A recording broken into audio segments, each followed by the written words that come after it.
বিসমিল্লাহির রহমানির রহিম। হে সমস্ত জগতবাসী, আশা করছি সকলেই ভালো আছেন।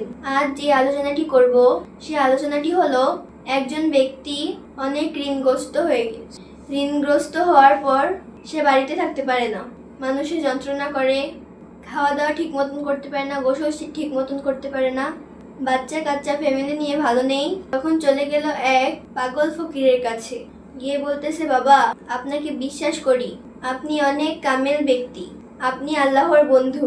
সে কামেল ব্যক্তিটি বলতেছে, কি রে বাবা, তুই আমাকে এত বড় বানাচ্ছিস কেন? তোরা আমাকে যত বড় মনে করিস তত বড় কিন্তু আমি নই রে। তবে বল বাবা, তোর কি সমস্যা? তখন সেই ঋণ হয়ে গেছে লোকটি বলল, দেখেন বাবা, আপনার কাছে খুব আশা নিয়ে এসেছি, আমার যে কোনো একটা কুল দিক হবে। আমার ছেলে মেয়ে নিয়ে আমি অনেক কষ্টে আছি, আমাকে অনেক চাপ সৃষ্টি করে, আমি বাড়িতে থাকতে পারি না। সেই পাগল ফকির বললেন, আরে বাবা ঠিক আছে, তুমি যেহেতু আমার কাছে এসেছো, আমার তো একটু চেষ্টা করতে হবে।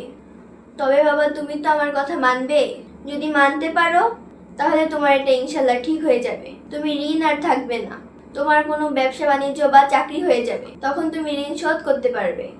বলো তো বাবা, তুমি কখনো কারো উপকার করেছো? তখন বললো, হ্যাঁ বাবা, আমি কিছু মানুষের উপকার করেছিলাম, মনে পড়ে। যদি তুমি উপকার করে থাকো তবে অবশ্যই তুমি তোমার ফলাফল পেয়ে যাবে। তখন সেই পাগল ফকির নিচের দিকে তাকাইয়া 2 মিনিট পরে মাথা জাগিয়ে বলছে, বাবা আমি যা বলবো তুমি মানবা তো? যদি মানতে পারো তাহলে তোমার বিপদ কেটে যাবে। তখন সে হাত জোর করে বলছে, বাবা অবশ্যই আমি আপনার কথা মানবো। তখন সেই ফকির বেটা বলে দিলেন যে, দেখো বাবা, তুমি তোমার বাড়িতে চলে যাও, গিয়ে যাই কিছু আছে তাই নিয়ে ছেলেমেয়েদের নিয়ে খাইতে বসো। তখন যদি তুমি বুঝতে পারো বা দেখো তোমার সেই পানাদার ব্যক্তিরা তোমাকে ঘিরে ফেলছে, তখন তুমি কি করবে জানো? তখন তুমি ওই খাবার প্লেট ওই অবস্থায় রেখে একটা দৌড় দিবা। দৌড়াতে দৌড়াতে তুমি যখন অনুভব করবে তোমার পিছনে তারা দৌড়াচ্ছে, তখন তোমার দৌড়ের স্পিড আরো বাড়িয়ে দিবা। তখন তোমার যতক্ষণ দৌড়াতে শক্তি থাকে ততখানি তুমি দৌড়াবা। এরকম দৌড়াতে দৌড়াতে তখন পিছনে সেই পানাদাররা তোমার কাছ থেকে তারা দূরে সরে যাবে। যা বাবা তুমি এই কাজটি করো। ঠিক পাগল ফকিরের কথা মতো সে চলে গেলেন। বাড়িতে গিয়ে তার স্ত্রীকে বললেন, তাড়াতাড়ি পাক শাক করো, এদিক দিয়ে মানুষ কিন্তু দেখেছে সে যে বাড়িতে আসছে। তখন যখন খাইতে বসছে, ওই পাওনাদারের 15 বছরের একটি ছেলে এসে বলতেছে, আপনার কাছে যে আমার পিতা টাকা পাবে, তিনি কিন্তু ঘর থেকে দাও নিয়ে আসতেছে, এবং আশেপাশে যারা আপনার কাছে টাকা পাবে তারাও কিন্তু লাঠি সোঁটা নিয়ে আসছে, আপনাকে যা করার করবে। তখন সে কিছু খাওয়া দাওয়া করেছে, এরপরে আস্তে করে দরজা থেকে বের হয়ে এমন এক দৌড় দিল, অনেক স্পিডে দৌড়াইতে লাগলো। গ্রামবাসীরা বলতেছে, যারা পাওনা ছিল তারা বলতেছে, ধর রে ধর, চলে গেল। তখন সে জীবনটা দিয়ে দৌড়াচ্ছে, দৌড়াতে দৌড়াতে মাইলখানি চলে গেছে। তখন পাওনাদার যারা আছে তারা দৌড়াতে দৌড়াতে তারা বলতেছে, এই তোরা থাম থাম, আর দৌড়াতে পারছি না। তখন কারো হাতে লাঠি, কারো হাতে দাও, তারা ফিরে চলে গেল। আর ওদিক দিয়ে সেই ঋণগ্রস্ত ব্যক্তি দৌড়াতে দৌড়াতে হাঁপাতে হাঁপাতে দাপাস করে একটা পাথরের মধ্যে লেগে পড়ে গেল। ওই পড়া অবস্থায় বেহুশের মতন হয়ে গেছে। তখন আশেপাশের লোকজন এসে তারা সবাই বলতেছে, ভাই তোমার কি হয়েছে? তুমি না সেই গ্রামে থাকো, তুমি আমাদের পৌরসভাতে এসে গেছো, কি সমস্যা হয়েছে? সে আর কথা বলতে পারছে না।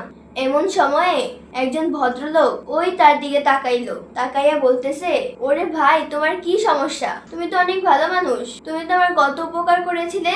তখন সে নিঃশ্বাস ফেলে বলতেছে, ভাই আমি এমন একটা অবস্থায় পড়ে গেছি, আমি মানুষের কাছে ঋণ হয়ে গেছি, ঋণের দায়ে এখন আমি আর বাড়িতে যাইতে পারতেছি না। তখন বলে, শোনো, তুমি এত ঋণ হয়ে গেছো, তুমি তো ভালো মানুষ, আহারে গরিব মানুষ বলে তুমি ঋণের দায়ে বাড়িতেও যেতে পারছো না। আচ্ছা তুমি আমার সাথে চলো। চলা অবস্থায় বলতেছে, দেখো আমি জানি তুমি একজন সৎ লোক। তখন তাকে তার ফ্যাক্টরির কাছে নিয়ে গেল, নিয়ে বলতেছে, শোনো, তুমি আজকের পর থেকে আমার ফ্যাক্টরির কাজ করবে, তুমি মাসে 20,000 টাকা বেতন পাবা। তোমাকে 20,000 কেন দিব জানো? তুমি সৎ মানুষ, তুমি নিঃস্বার্থভাবে আমাকে উপকার করেছিলে, তাই আমি তোমাকে আমার ম্যানেজারের সাথে তুমি থাকবে এবং বিভিন্ন কিছু দেখশন করবে। এভাবেই তুমি থাকতে থাকো, এরপরে আস্তে আস্তে তোমার ঋণ শোধ হয়ে যাবে। হে সমস্ত জগতবাসী, আজকের এই আলোচনাটা আপনাদের সামনে কেন করলাম জানেন?